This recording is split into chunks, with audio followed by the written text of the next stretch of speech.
আসসালামু আলাইকুম প্রিয় বাংলাদেশি ভাই বোনেরা, আমাদের আলোচনার বিষয় হলো প্রতিষ্ঠানে স্পেশালে আজিলো কাজ স্পেশালে সুসিদারিয়া।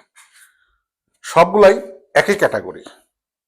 ইটালিয়ান আইন অনুযায়ী এবং জাতিসংঘের আইন অনুযায়ী ইটালিয়ান গভর্নমেন্ট নির্ধারণ করে কাকে কোনটা দিবে, যে এটা আমরা কনভার্ট করতে পারবো কিনা।